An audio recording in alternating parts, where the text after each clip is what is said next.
Assalamualaikum warahmatullahi wabarakatuh. Halo teman-teman semua, selamat datang kembali di Kitchen Sepolan. Sambil duduk manis di rumah, bikin ide usaha dari kentang bisa merubah ekonomi keluarga 180 derajat.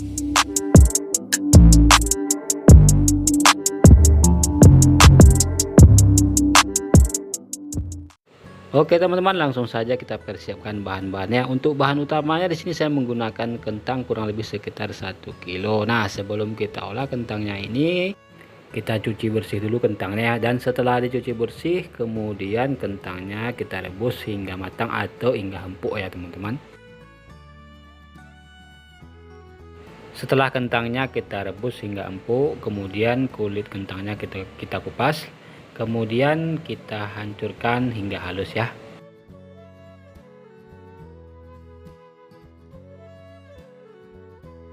Oke teman-teman, setelah kentangnya halus, berikut kita tambahkan daun seledri kurang lebih sekitar 30 sampai 40 gram. Nah, sebelum kita tambahkan jangan lupa diiris-iris dulu ya daun seledrinya. Kemudian kita aduk-aduk hingga tercampur merata dengan kentangnya. Berikut saya tambahkan bumbu bawang putih bubuk sekitar 1 saset, atau teman-teman bisa menggantinya dengan bawang putih biasa 3 siung. Kemudian saya tambahkan 1 saset lada bubuk. Lalu saya tambahkan garam kurang lebih sekitar setengah sendok makan, dan penyedap rasa di sini saya menggunakan kaldu jamur sekitar 1 sendok makan. Atau untuk takaran garam dan penyedapnya teman-teman bisa disesuaikan saja dengan seleranya masing-masing ya. Kemudian kita aduk-aduk hingga tercampur merata, dan setelah tercampur merata kita cicipi dulu. Jika ada yang kurang, teman-teman bisa menambahkan bahan yang lainnya.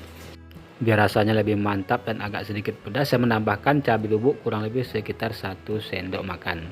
Bagi teman-teman yang tidak suka pedas, silakan di skip saja cabenya ya. Berikut kita bagi saja adonan kentangnya ini. Untuk takarannya kurang lebih sekitar 1 sendok makan saja teman-teman ya. Jadi ini tidak saya timbang ya teman-teman, jadi saya kira-kira saja pembagiannya itu kurang lebih sekitar 1 sendok makan. Tapi untuk hasil yang lebih merata teman-teman bisa menimbangnya ya, biar lebih rata besarannya itu. Oke, ini sudah beres adonan kentang untuk isiannya ya. Nah, selanjutnya kita sisihkan saja dulu teman-teman.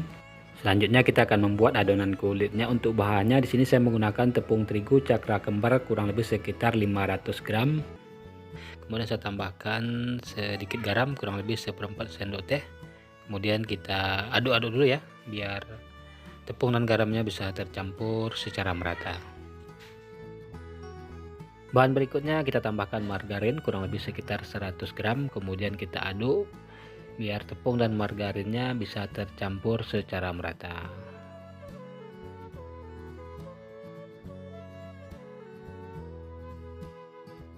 Setelah margarin tercampur merata dengan tepungnya, kemudian kita tambahkan susu kurang lebih sekitar 200 ml. Untuk pilihan susunya bisa teman-teman menggunakan susu full cream atau susu kental manis yang sudah dilarutkan dengan air, atau bisa diganti dengan airnya saja. Tapi kalau menurut saya menggunakan susu itu rasa kulitnya nanti jauh lebih gurih teman-teman. Masih agak terlalu keras adonannya, saya tambahkan lagi sedikit susu. Dan sepertinya adonannya sudah pas, sudah kalis. Kurang lebih saya menggunakan susunya sekitar 200 ml. Oke, kita istirahatkan dulu adonannya kurang lebih sekitar 10 menit. Nah, setelah 10 menit kita istirahatkan adonannya, kemudian kita giling saja ya teman-teman menggunakan roll pin. Kita giling hingga ketebalannya merata, kurang lebih sekitar 0,3 sampai 0,5 cm. Nah, kira-kira seperti ini ya teman-teman. Nah, setelah ketebalannya merata, kemudian kita siapkan margarin pastry atau Corchef. Untuk mereknya bebas ya, silahkan disesuaikan dengan seleranya masing-masing. Berikut kita oleskan saja margarin pastrinya atau Corchef. Untuk 500 gram tepung terigu tadi kita oleskan margarinnya kurang lebih sekitar 200 sampai 230 gram ya. Nah, pastikan ketika teman-teman mengolesnya itu secara merata ya ke permukaan adonannya.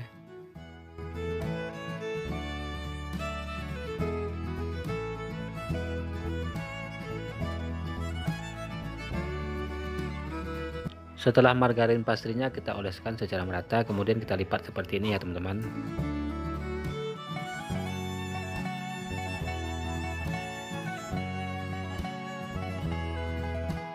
Berikut akan kita gilas kembali menggunakan roll pin. Jangan lupa kita taburi sedikit tepung ya di atasnya. Kemudian kita gilas hingga ketebalan kira-kira 0,3 hingga 0,5 cm. Berikut kita lipat kembali ya teman-teman. Nah, seperti ini.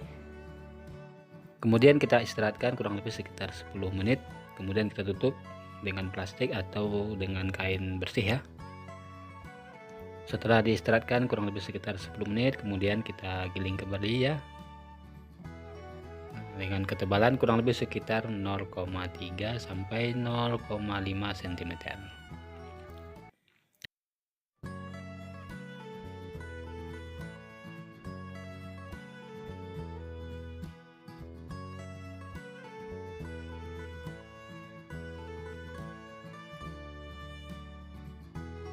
Berikut kita lipat kembali dengan cara yang sama dan didiamkan kurang lebih sekitar 10 menit lagi. Jangan lupa ditutup ya dengan plastik atau dengan kain lap yang sudah bersih. Atau bisa disimpan di kulkas untuk stok 1-2 hari, tapi jangan lupa dibungkus ke dalam plastik ya. Kemudian keesokan harinya bisa kita gunakan kembali. Jadi untuk kulitnya ini bisa di stok ya teman-teman di kulkas 1-2 hari. Jadi kalau teman-teman dapat pesanan yang agak banyak, orderan yang agak banyak, jadi tidak perlu repot-repot ya mengerjakannya pada hari itu. Tinggal dibuat saja dulu kulitnya, kemudian kita stok di kulkas. Nah, stoknya baru kita buat isiannya ya. Nah, ini teman-teman setelah kita keluarkan dalam kulkas, kemudian kita giling kembali hingga ketebalan kurang lebih sekitar 0,02 hingga 0,03. Nah, setelah ketebalannya merata, kemudian kita potong-potong menggunakan pisau pastry ya. Ini saya menggunakan yang 5 mata nih teman-teman. Untuk jaraknya ini kurang lebih sekitar 12 cm nih teman-teman ya. Kita bisa juga menggunakan pisau pastry yang 1 mata ya. Kemudian untuk lebarnya ini saya potong ukurannya kurang lebih sekitar 6 cm nih teman-teman. Biar sama ukurannya kita ukur menggunakan roll ya. Kemudian kita potong kembali dengan pisau pastry yang 5 mata, biar lebih cepat saja mengerjainnya teman-teman. Jika tidak punya ya yang 1 mata pun juga bisa, atau mungkin teman-teman bisa memotongnya menggunakan pisau biasa juga bisa ya. Ya, silakan disesuaikan saja dengan alat-alat yang teman-teman punya di rumah. Nah, setelah kita potong seperti ini, kemudian kita taruh isian yang kita buat dari olahan kentang tadi ya. Kita taruhkan satu per satu nih teman-teman ya. Jadi untuk panjangnya 12, lebarnya 6 cm nih. Berikut kita gulung saja ya, seperti menggulung risoles seperti. Kemudian agak ditekan sedikit ya teman-teman, biar sambungan bawahnya itu lengket. Jadi ketika kita mengovennya tidak lepas ya.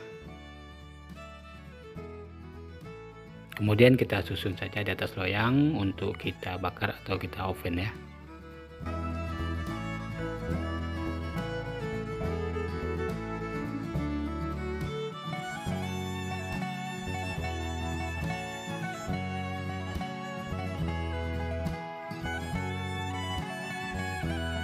Oke teman-teman, ini sudah beres kita gulung dengan isian kentang ya. Berikut kita bakar saja atau kita oven dengan suhu kurang lebih sekitar 180 derajat.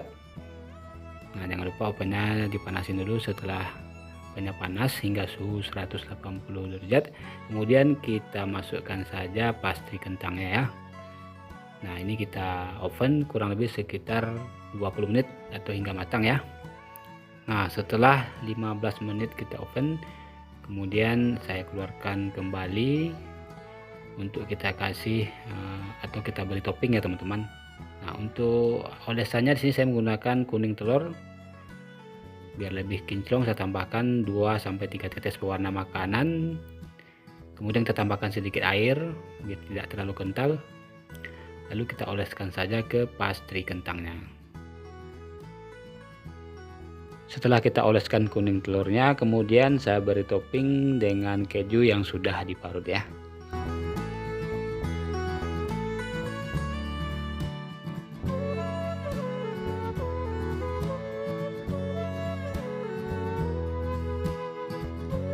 Oke, setelah kita kasih topping, berikut kita oven lagi atau kita panaskan lagi di oven kurang lebih sekitar 5 menit ya untuk mengeringkan topping dan olesan kuning telurnya nih teman-teman. Supaya cepat keringnya saya taruh di bagian oven rak paling bawah ya, yang di bawah api bagian bawahnya nih teman-teman. Nah, ini hasilnya teman-teman, yang sudah kering, yang sudah matangnya merata, bagian bawah juga matang, bagian atasnya juga matang ya. Toppingnya kering dan kuning telurnya juga kering nih teman-teman. Dan dari segi aromanya wangi dan menggugah selera. Nah, ketika baru selesai di oven itu kulit pastrinya ini crispy banget nih teman-teman ya. Nah, setelah hawa panasnya sudah tidak ada lagi, barulah kita kemas ke dalam kemasannya. Untuk sahabat yang mau jualan online itu bisa dikemas ke dalam dus atau kotak ukuran lebar 10, panjangnya 25 ya. Jangan lupa dialasi dengan cup, lalu ditambahkan dengan saus sambal beberapa saset ya. Untuk harganya bisa dijual dengan harga 25.000 sampai 30.000 per dus atau per kotaknya. Atau disesuaikan saja ya, sesuai daya jual di daerahnya masing-masing. Dan bagi teman-teman yang mau jual per pieces untuk titip ke warung, ke kantin-kantin sekolah, kantin kantor dan lainnya, bisa mengemasnya ke dalam plastik ukuran 8x10 seperti ini ya teman-teman. Jangan lupa diberi juga dengan cup. Lalu kita tambahkan 1 saset saus sambal, lalu kita rekatkan seperti ini ya. Nah, ini teman-teman bisa jual dari harga 2.000, 2.500 atau bahkan 3.000 ya. Silahkan disesuaikan sesuai daya jual di daerahnya masing-masing nih teman-teman. Untuk daya tahannya bisa 1 sampai 2 hari. Dari satu resep ini itu jadinya kurang lebih sekitar 40 pieces pastry kentang nih teman-teman ya. Kalau kita jual 2.000 saja per pieces itu jadinya udah 80.000. Apalagi bisa dijual 2.500 atau 3.000 per piecesnya ya, bisa jadi 100.000 lebih nih teman-teman. Total modal keseluruhannya di luar kota sekitar 40 sampai 45.000. Modal per piecesnya jatuh sekitar 1.125 rupiah. Dan ini perhitungannya di luar modal dus atau kotak ya. Tapi kalau teman-teman bikin dus atau kotak itu beda lagi ceritanya ya. Dan pastinya dengan kotak dus itu harga jualnya juga bisa lebih tinggi nih teman-teman. Untuk rasanya ini Masya Allah sangat enak sekali teman-teman. Kalau baru dibakar itu di luarnya crispy, di dalamnya lembut dari kentangnya ya. Apalagi dipadukan dengan saus sambal. Wah, ini mantap sekali. Oke, semoga bermanfaat buat teman-teman yang membutuhkan. Mohon maaf jika ada salah kata. Sampai jumpa di lain kesempatan. Wassalamualaikum warahmatullahi wabarakatuh.